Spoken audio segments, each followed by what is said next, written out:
Today marks a demarcation point in my sexual soul progression, and I'm not alone here. I'll start off by saying that I am on the path to becoming a sexual healer. It is not my sole path, but most definitely an important aspect of why I am here. On this path, I have entered a polyamorous, or what you can call an open relationship with my lover. She and I have also been living together for over a year, so that adds another level of honesty, communication, and togetherness. Naturally, our relationship entered a stage where we became monogamous with each other. Due to our soul contract, we have chosen each other as the powerful reflection of what I call extreme soul growth and flexibility. I don't know or feel that we will stay monogamous for the remainder of our relationship, but I am not opposed to it. In our sexual life, I started practicing what you call sperm retention, which is the conservation of semen. I also added another level of practice where I have learned to separate the orgasm and ejaculation. Let me start off by saying that most of the time, when a woman has an orgasm, it charges her being and she does not always come in the manner that she releases fluids. There are always exceptions. Always. When a man reaches orgasm, he, most of the time, ejaculates as well, resulting in a release. So again, most of the time, a woman's orgasm is about recharging and a man's is about release.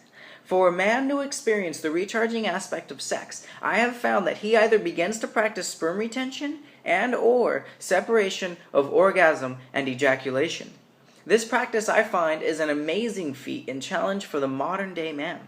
It requires a level of meditation, self-control, strong PC muscles, and of course the willingness to learn and slow things down a bit. A little taste of how it works is this. As the man begins to reach the state of orgasm, he starts to breathe slowly and deeply. Imagine the sexual energy moving up the spinal column while maintaining your breath. As you reach the point of no return, stop touching yourself, or moving, or thrusting, and breathe.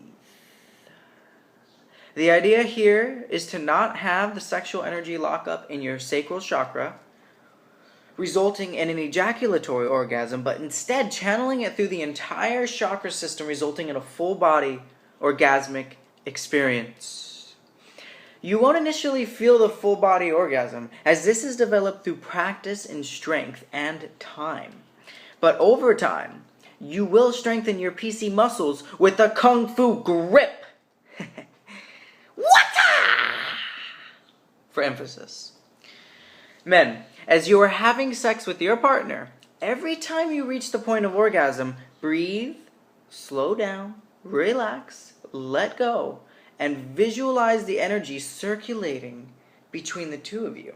At some point in sperm retention, your phallus may begin to throb with orgasmic pleasure without actually ejaculating. This will allow you to have multiple orgasms and highly charge your being. I'm not kidding. This is a powerful point and practice. The more challenging aspect is being so in tune with your lover that as you reach the orgasmic state, so does he or she. So learning to maintain such a level of self-control that you bring yourself to the near state of orgasm, she or he has an orgasm and you refrain from ejaculating. You'd hear this deep inner voice saying, "Welcome to the next level." Okay, so back to the topic of this blog. Or at this point in time, video. Both my partner and I have been practicing the idea of building the orgasm to a really powerful state. I have been practicing sperm retention.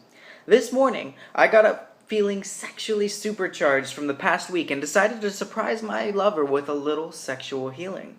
The only difference is that today was deeply healing on many levels.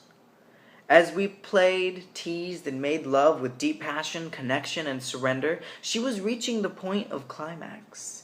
Her intention internally was to completely let go on levels she probably wasn't fully conscious of, but that's her story to tell, not mine. Well, as she reached orgasm, I myself had the intention of simply being fully present and deeply intertwined in our beings.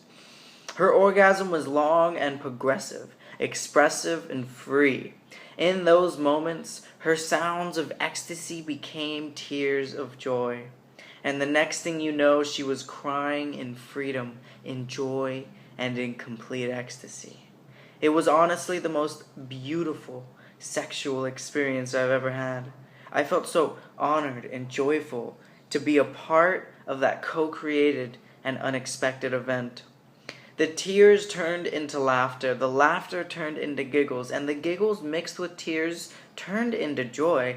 The joy became our mutual depth of love and bonding, connection and serenity.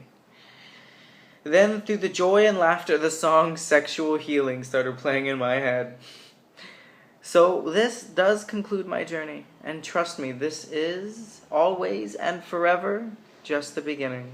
So, till next time, stay orgasmic, my friends.